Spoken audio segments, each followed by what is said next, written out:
Hello, good morning. আজকে আমার recipe হলো রুই মাছের রেজালা। তার জন্য আমি জল বসিয়ে দিয়েছি একটা প্যানে। এখন আমি পেঁয়াজগুলোকে সেদ্ধ করে নিব। জলটা আমি কমে দিয়েছি। পেঁয়াজগুলোকে খুব ভালো করে সেদ্ধ করে নিব। সেদ্ধ করে ঠান্ডা করে আমি একটা পেস্ট বানাবো। আর এদিকে নিয়েছি রুই মাছ। রুই মাছটাকে আমি ধুয়ে পরিষ্কার করে নিয়েছি। এখানে আছে জিরে পাউডার, ধনে পাউডার, কাঁচা লঙ্কা, গোটা গরম মশলা, সাদা জিরে, রসুন, আদা। এখানে জায়ফল, আর এটা জায়ফল, ওটা জয়ত্রী। এখানে আছে রসুন আর আদা পেস্ট, গোলমরিচ পাউডার, আর এটা কেওড়ার জল। এ দিয়ে আমি রান্না। টক দই আছে, গোলমরিচ পাউডারটা। আর নিয়েছে টক দই 2 চামচের মতো। এখানে নিয়ে আছে চালমগজ, কাজু আর পোস্ত ভিজিয়ে রেখেছে। এটা একটা পেস্ট বানাবো। হেভি টেস্টি হয় রুই মাছের এই রেজালাটা। রুটি, পরোটা, নান, ফ্রাইড রাইস, প্লেন রাইস সবার সঙ্গে খুব ভালো লাগে। এখন আমি পেঁয়াজগুলো সেদ্ধ করা হয়ে গেছে। এখন আমি ঠান্ডা করে আমি পেস্ট বানাবো একটা। এদিকে রুই মাছগুলোকে আমি হালকা করে ভেজে নিয়েছি। এবার পেন বসিয়ে দিয়েছি আমি। পেনের মধ্যে দিয়েছি আমি 2টা সাদা তেল দিয়ে বানাবো। তেল দিয়েছি, তেল গরম হয়ে গেছে। এখন ফোড়ন দিয়েছি, 2টা শুকনো লঙ্কা দিয়েছি, এলাচি 3টা, দারচিনি, জয়ত্রী, আর দেব গোলমরিচ আর এখানে আছে কী বলে লং আর সাদা জিরে। ফোড়নটাকে আমি খুব ভালো করে ভেজে নিচ্ছি।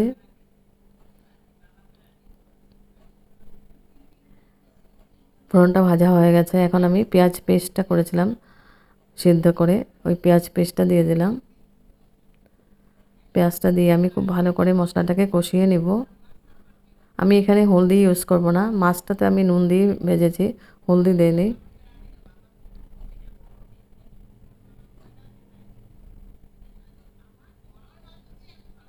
মশলাটাকে খুব ভালো করে কষিয়ে এখন আমি দিয়ে দেবো আদা আর কাঁচা লঙ্কা পেস্ট।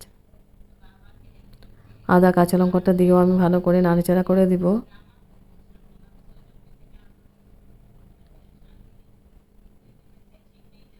স্টিমটা আমি লোয়ে করে আমি খুব ভালো করে মশলাটাকে কষাচ্ছি।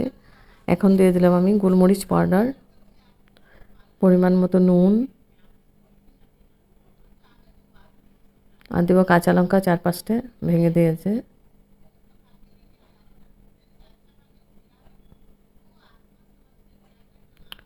লঙ্কাটা দিয়ে আমি আবার ভালো করে মিক্স করে দিলাম।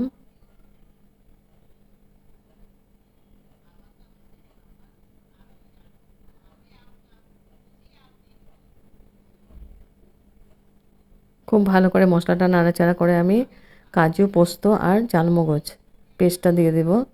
দিয়ে আমি অনবরত নাড়তেই থাকবো। দিয়ে ভালো করে মিক্স করে দিলাম পেঁয়াজের সাথে। খুব ভালো করে নাড়াচাড়া করে এটা কষিয়ে নিব মশলাটাকে।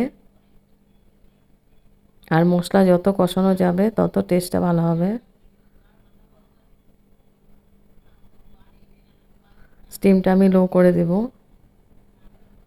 এখন আমি টক দই দিয়ে দেব। টক দই 2 চামচের মতো আছে। দইটা দিয়ে আমি আবার ভালো করে মিক্স করে দিব। আর দইটা দিয়ে অনবরত নাড়তে থাকবো, না তো দইটা ফেটে যাওয়ার ভয় থাকবে। খুব ভালো করে নাড়াচাড়া করে আমি মশলাটা কষিয়ে নিব।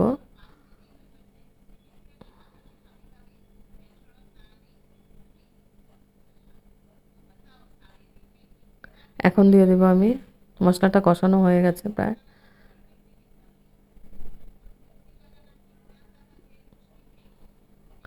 এখন দিয়ে দেবো আমি মিষ্টির জন্য মধু, আধা চামচের মতো দেবো মধু। দিয়ে আবার ভালো করে মিক্স করে দেব।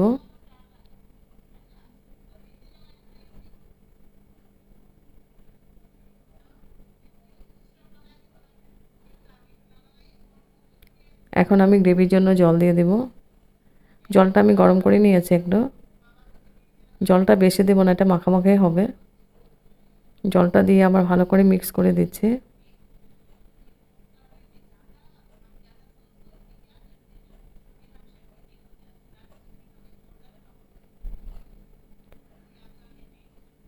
গ্রেভিটা হয়ে গেছে, এখন মাছগুলো দিয়ে দেবো আমি।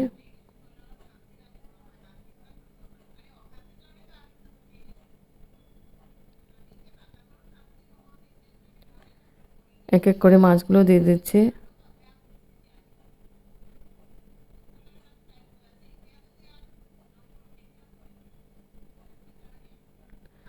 মাছগুলো দিয়ে আমি একটু নাড়াচাড়া করে দিলাম।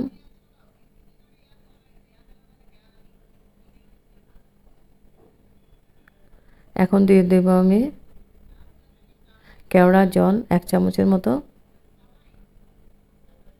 গরম মশলা পাউডার, আর দেব জায়ফল। জায়ফলটা আমি গ্রেটার দিয়ে গ্রেট করে দিব, বেশি দেব না ওটা।